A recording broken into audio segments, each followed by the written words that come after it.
You know, some fun facts about Mother's Day. Did you know that Mother's Day is the third largest in attendance in church services, just behind Easter and Christmas Eve? I actually told them in the early service we had a miracle, and in the early service, Steve was on the front row instead of the second row, and I thought that is a miracle, Steve moving forward. But William Thackeray actually said, "Mother is the name of God in the lips and hearts of children." But here's another couple of facts. Did you know that Hallmark is getting rich this weekend? They estimate 150 million Mother's Day cards will be sent out this year, making Mother's Day the third largest card holiday they have. U.S. Americans, the guys and children, you better be careful here, will average spending $254 on their Mother's Day gifts this year. Today, there'll be more calls than any other day of the year. Estimated 122 million calls made to Mother. And y'all are too late to go out to eat because the lines are already formed and they're around the building now, so we can stay all day. But today is actually the busiest day in the restaurant business. So guys, I hate to tell you, Mother's Day trounces Father's Day in every category. But I love this one. You know what the busiest day in the car wash business is? Yesterday. The Saturday before Mother's Day, more of us take our cars to get washed because guess what? It doesn't matter how old you are. It still matters what Mother thinks. So today we are here to say thank you to the mothers. And to take this opportunity to let you know how important you are to us. But I also want to warn you that the history of Mother's Day is a different story. See, Mother's Day is kind of a relief for mothers. It's a celebration of the protective yet adventurous, gentle yet bold love that has been passed down from generation to generation. You know, that's exactly what Jesus is trying to say to his disciples in the 13th chapter of John. He knows time is running short. And he basically is looking at his disciples, and I think to all of us, and saying, hey, guys, the golden rule is not enough. You know the golden rule, don't you? Matthew 7:12. In everything, do to others as you would have them do to you. For this is the law and the prophets. But Jesus is saying to all of us, hey guys, this is not enough. I want you to go a little bit deeper. Listen to what he has to say. So now I am leaving you a new commandment. This is in 13:34. Love each other just as I have loved you. You should love each other. Your love for one another will prove to the world that you are my disciples. See, love, real love, it moves beyond what we get or deserve to loving others like Jesus loved them. You know, there's a big difference here, isn't there? Human love is kind of conditional and selective. We love because it's easy. We love our neighbors because they're like us. They're part of our inner circle. They share the same background, the same status, the same values. They're talented, they're gifted, they dress like we do. But you know what? We can also quickly withdraw our love from others. You just let someone cheat you, hurt you, or wrong you, and in that moment they will be dead to you. It's easy for human love to go away as the pain comes. But to love like Jesus is to love sacrificially. There was a magazine editor who went to the youngest writer on her staff and said, listen, Valentine's is coming up. I want you to write a poem about love for Valentine's. But she said, wait a minute, before I let you do that, describe to me what love is. And the little girl sort of got starry-eyed, and she said, it's looking upon a lily pond with one closest to your heart, with the light of the moon shining and reflecting, and everything is just perfect. And then she said, stop right there, girl. That's not what love is. Love is getting up in the middle of the night, in a cold winter's night, and it's taking a hot water bottle and putting it on your sick child. See, love is sacrificial. It's loving others when we don't feel like it. See, most of us love our children. We're willing to cut corners for them, to make sacrifices so that they can have more than we had. And let's not even talk about grandchildren, because it gets even worse from there. The golden rule is insufficient. If we love our children, that's probably the closest thing we can get to loving as Jesus loves. But the truth is, it doesn't measure up. We are mortals. We may come close, but we fall short.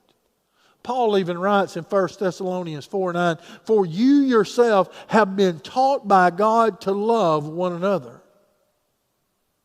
That's what Jesus is asking. He's basically saying, I've set an example for you. I have shown you what it is to love others. I know it's hard. You have seen me be ridiculed when I sit down to a meal with sinners and with tax collectors. You have seen me as I have reached out to those who are caught in adultery, or the prostitutes, and I have befriended them. You know the very nature of God, but it's still hard to do it. But we all know it when we see it. See, I want to ask you a question. Do we love all of God's children the way we love our children? That's what Jesus did. And as followers of Jesus Christ, we are called to do the same thing. With all the history, with all the examples we have before us, we still think it's a radical thought. But we are called to strive each and every day to love as He loves. But you know what? Every once in a while we get to see it, don't we? We get to witness that in action. I actually read a story in a Reader's Digest. It was actually on the internet, but it came from Reader's Digest. It was written by a woman in Rhode Island. She wrote these words. She said, I've seen my father cry 3 times in his life. She said, the first was when I was 7. He cried when his mother, my grandmother, died. She said, the second time I watched him cry was when we stood at the airport and he watched his younger brother get on an airplane to fly to Vietnam, and he knew that his brother was going to war and he may not ever see him again. She said, and the third time, my dad was 80. My mom was in late stages of Alzheimer's, and for 10 years, my dad had gone every day to see my mother except for 3 months. He fell and broke his foot and he couldn't go. But when he got well and he walked back into that room, he was fearful that his wife would not remember him. But when he walked in and she looked up and smiled and said, I love you, she said then her father broke down and cried. Some of us understand those tears. We know a little bit of what it means to love as Jesus loved. Many of us sitting in this room have experienced it in the love that we've received from our mothers. We've witnessed it in the love that we've seen played out every day in our wives as they have loved our children. But it's easy to love those closest to us. Can we enlarge the circle.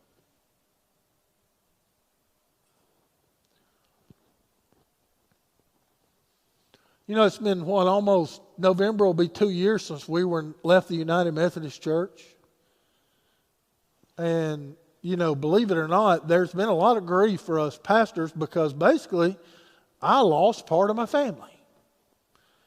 And there's one in particular that I think of often, and I probably need to pick up the phone and call, and surely she would still speak to me even though we are in different Methodist groups.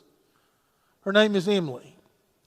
Emily and I met first time in seminary, and I think Emily had never, even though she was from Arkansas, had never met a redneck from Alabama, and she didn't even know what Bass Pro Shop was, except for the $5 hat that I wore a lot. But Emily married a friend of mine, and they moved to North Alabama, and Emily will tell you that I was one of the reasons she came to North Alabama. One of the last times I saw Emily was after the annual conference back in 2020. And she was angry. See, Emily and I have the thing in common that we're both preachers, but that's about it. Theologically, we're on different sides, and probably politically, we're on different sides. We don't see a lot of things the same. But you know, I'll never forget, I walked up to her at annual conference that day, and she was leaving angry because she was not happy with any of us at that moment. And I walked up and she turned around. She went by as we spoke, and then she stopped and she turned around and came back and hugged me. And she said, "You're the only reason I have made it through these moments." And I thought, wait a minute, what did I do? And she said, "Because I know you love me even when we disagree." And she said, "I just need you to know that I love you even when we disagree." Maybe we need to hear that in this season, especially with an election coming up soon, that we need to love each other like Jesus loved us. Now, let's hear the history of Mother's Day. You know, Mother's Day was actually started in Grafton, West Virginia. And on the first time it was celebrated was May the 8th of 1908. Miss Ann M. Jarvis was honored by her daughter, Miss Anna Marie Jarvis. See, Ann was 12 years old when her father, Josiah Reeves, was appointed to the little church in Philippi, West Virginia. 7 years later, she married the Baptist preacher's son, and they together moved to Taylor County, West Virginia, where they had 7 children. Mrs. Jarvis, over the years, organized a mother's work club, not only in Philippi, but in Webster, in Pruneytown, in Fetterman, and in Grafton. See, these women, these mothers' work clubs were started to mobilize women, mothers of the community, to fight with problems of disease, of poor health, and of improper sanitation. See, one or more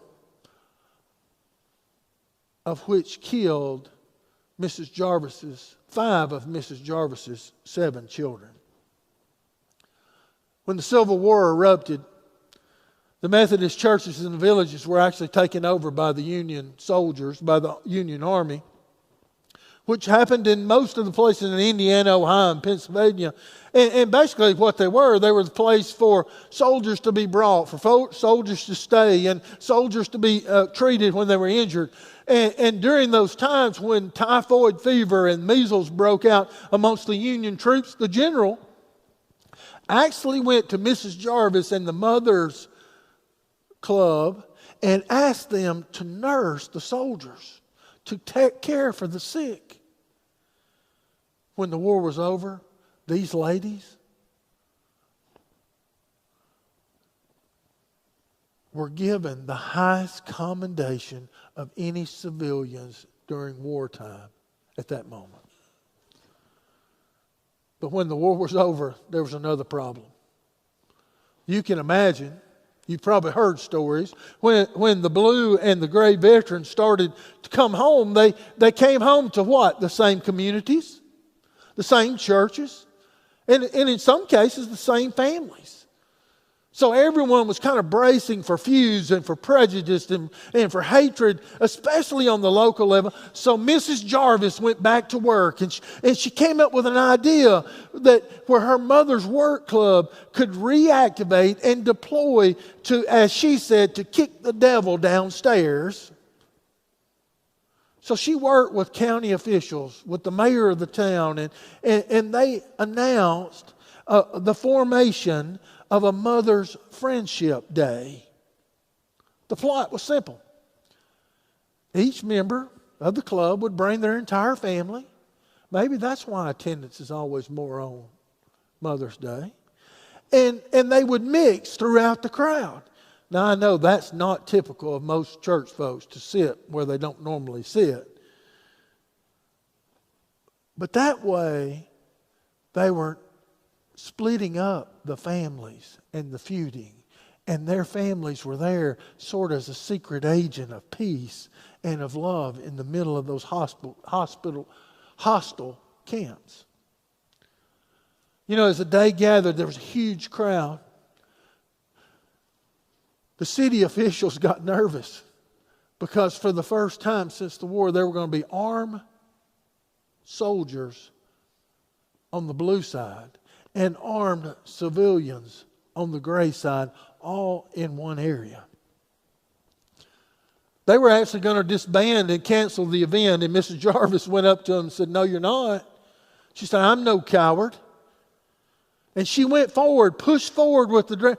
And Mrs. Jarvis walked out on the beginning of the stage, all dressed in Union colors. And beside her was a woman all dressed in Confederate colors. And when the bugler called the crowd together, Mrs. Jarvis explained the meaning of Mother's Friendship Day and invited the crowd to join her in singing "Way Down South in Dixie," which half of the crowd sang with all of their heart. But you can imagine the other half was not real happy. But as soon as that song finished, her Confederate partner stepped forward and she invited the crowd to join her in the singing of the Star-Spangled Banner. Now half of the crowd is excited and the other half is not as happy. When the singing ended, two teenage girls came on stage, one dressed in blue and one dressed in gray. They walked up to Mrs. Jarvis and her compadre, and they brought the ladies together, and they put their hands together and made them shake hands and got them to hug each other. And then they turned to the whole crowd and they invited the crowd to do the same thing as the band played Old Lang Syne. And she said, in that moment, they watched as hearts melted. And the bloodshed that everyone feared was prevented.